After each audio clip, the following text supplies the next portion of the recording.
sa may Reina Regente Bridge. Daan po tayo dyan. And ito yung landmark din, Lucky Chinatown. Plaza San Lorenzo Ruiz. At lakad na tayo mga kabungis-ngis para mag-Manila update. Malinis itong nilalakaran natin na walang mga vendors or kaya kahit na anong basura. Project construction of Alvarado Bridge. Location, Estero de la Reina near Alvarado Street, Binondo, Manila. Ayan po yung DPW clearance. Ayan, lakarin lang natin mga kabungis-ngis.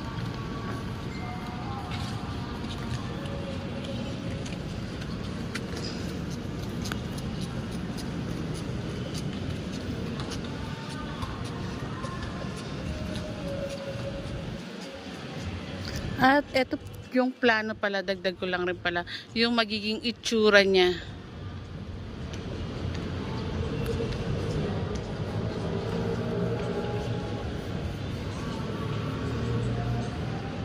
Dito naman sa kabilang side, Lucky Chinatown na po yan.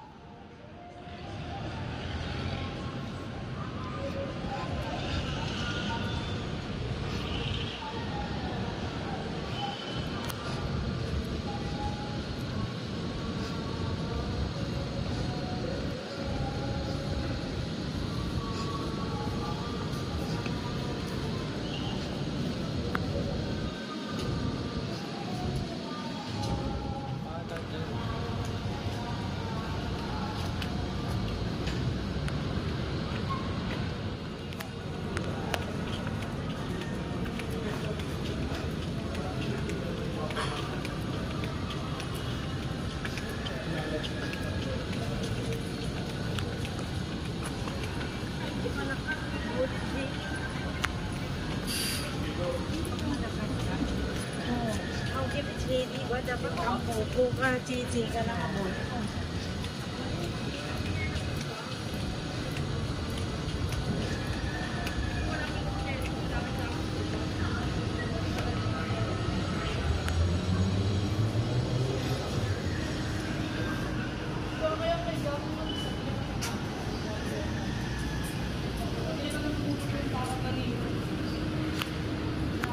tayo mga kabungis-ngis.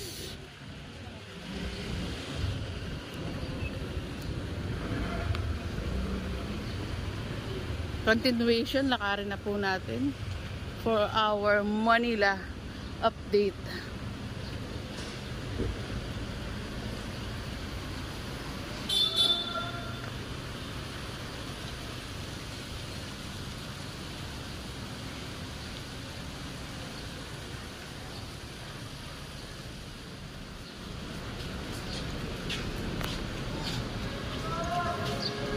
Napakalinis ng ano dito.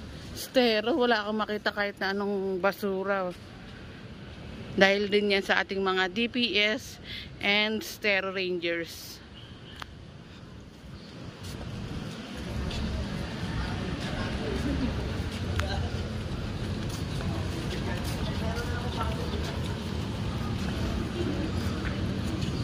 At masarap din dito maupo, lalo na pag ganitong oras, mga 5:30. Mahangin.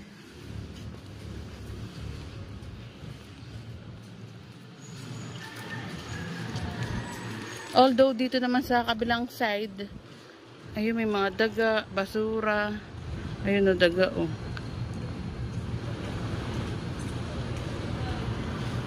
Kaya sana wag kayong tapon ng tapon. O tayo, sama ko na sarili ko, tapon ng basura sa mga ilog. Kasi yung government naman natin, pilit na nililinis. Pero nasa tao talaga yan eh. Tulad nito, pinapaganda. Ayan, nilalagyan ng mga vandalismo.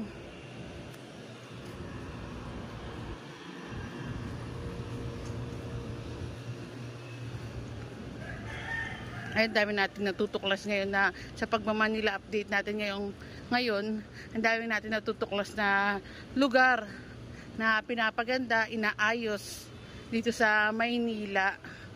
Ayun, meron na namang vandal.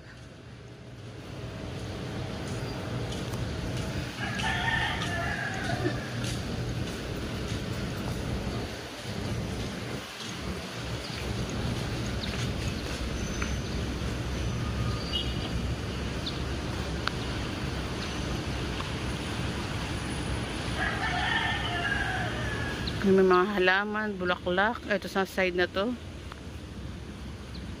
Green grass.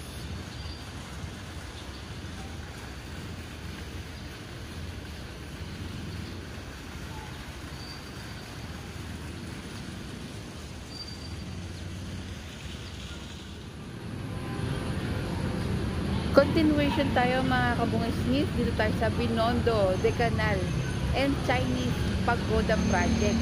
Under construction po ito. The Pagoda and Canal Project is part of Binondo Revitalization Program. At lakarin po natin. Sa mga video na ina-upload po natin, nakikita nyo po ang daming lugar sa Maynila na pinapaganda at inaayos.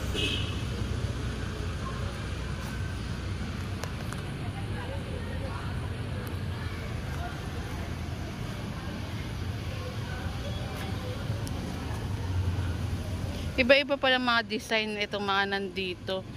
Ayan mga kabungisnis.